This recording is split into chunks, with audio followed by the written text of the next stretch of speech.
Did you know that you and I are probably alive today because one night, one man decided to ignore a computer? Yeah, it's a wild story. Let me tell you what happened. Okay, picture this. It's September 26th, 1983. We're deep inside a secret Soviet nuclear command center, just after midnight. And suddenly, alarms start blaring. I mean, screaming. Every single screen is flashing bright red. The satellite system is sending one terrifying message over and over. Launch detected. An American nuclear missile is apparently screaming towards them. And the system, it's confirming the alert. This is not a drill. And then another one. And another. Before they know it, the system says there are 5 nuclear missiles incoming. 5. All headed straight for Soviet territory. You can't imagine higher stakes. So the computer is crystal clear. This is a confirmed nuclear attack. And the protocol? Well, that's just as clear. You report it and you launch a massive counterstrike immediately. We are literally minutes away from World War III. So I gotta ask you, what would you do in that moment? Okay, so the man in the hot seat that night, his name was Lieutenant Colonel Stanislav Petrov.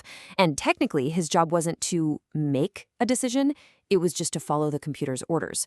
But he didn't. Right in that moment, with all that insane pressure, Petrov asked a question that the super advanced computer system was never programmed to even consider. He thought, wait a minute, if America was really starting a nuclear war, would they only send 5 missiles? It just didn't add up. A real first strike would be hundreds, right? It was this incredible moment of human logic, of intuition, just completely outthinking the machine. So Petrov, he makes this impossible call. He goes against everything the system is telling him and reports it as a false alarm. And you know what? Hours later, they find out he was right. The satellites had mistaken the sun's reflection off some high-altitude clouds for missile launches. This ability he showed, this power to see the limits of a system, to think about the thinking itself, that's a higher form of intelligence. It's called metacognitive intelligence.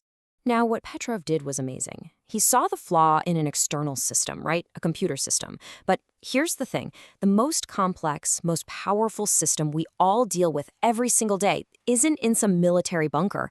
It's right here, inside our own heads. And most of us, we're completely blind to the invisible loops it's constantly running. Let me give you an example. Think about the last time someone gave you some critical feedback. Did you actually listen, or did your brain just instantly go into defense mode? Start arguing, making excuses. Instead of getting better, you just end up making the same mistake again. That right there is the ego loop. Or what about this one? You've got this really important but kind of scary task you need to do, and you just keep putting it off, procrastinating. And yeah, it feels good for a minute. You get that temporary relief. But the problem? It just gets bigger and scarier. That's the fear loop, and it can really shrink your world. And then there's the one we all know, the most common of them all, the habit loop. You know the drill. You pick up your phone for just 5 minutes, and then bam, 2 hours have vanished. You feel that wave of regret, you promise yourself you'll do better tomorrow, and then you do the exact same thing. It's not just you. A Duke University study found that something like 45% of our daily actions are driven by these kinds of automatic loops. So why?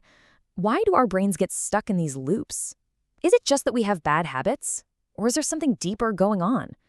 Well, the answer is fascinating, and it might just change how you see everything. Okay, take a look at this. It's called the hollow face illusion. In reality, what you're seeing is the inside of a mask, a hollow inward curve.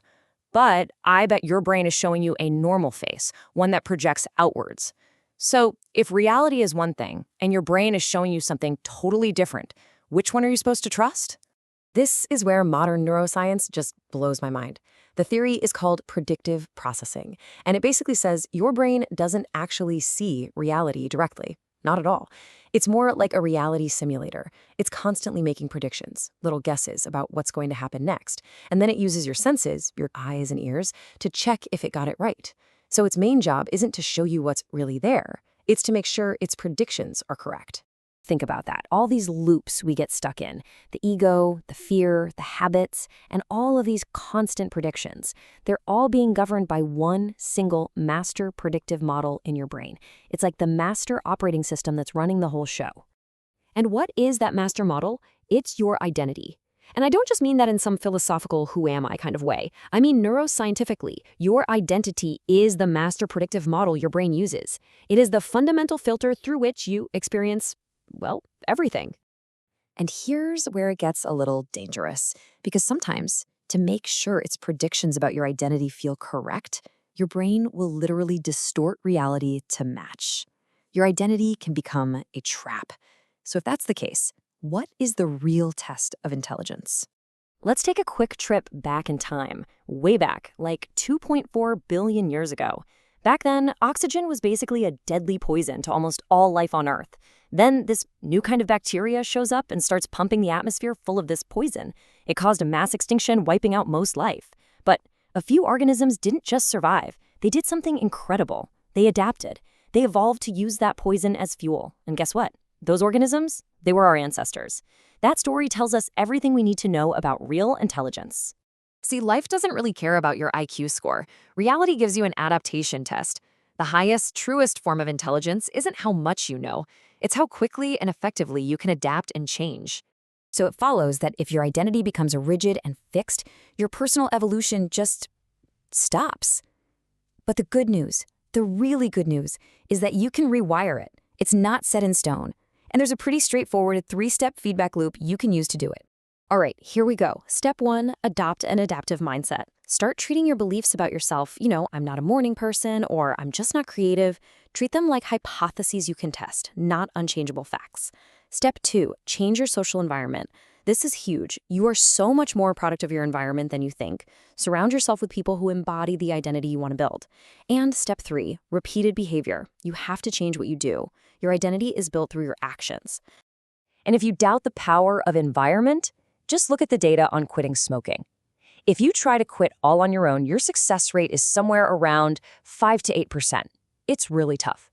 But if you join a support group, a community, that rate jumps to between 15 and 25%. That's a 2 to 3 times higher chance of success just by changing your social environment. It's that powerful. And finally, let's talk about action.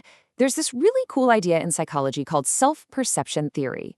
And it says that we don't really figure out who we are by navel-gazing and looking inward. We figure it out by watching what we do. We infer who we are by observing our own behavior. So if you start going to the gym every week, your brain eventually goes, I guess I'm the kind of person who values their health. Your actions literally rewire your identity. So here's the bottom line. Reality is constantly changing. It's never static. But our identities, they tend to get rigid and stuck.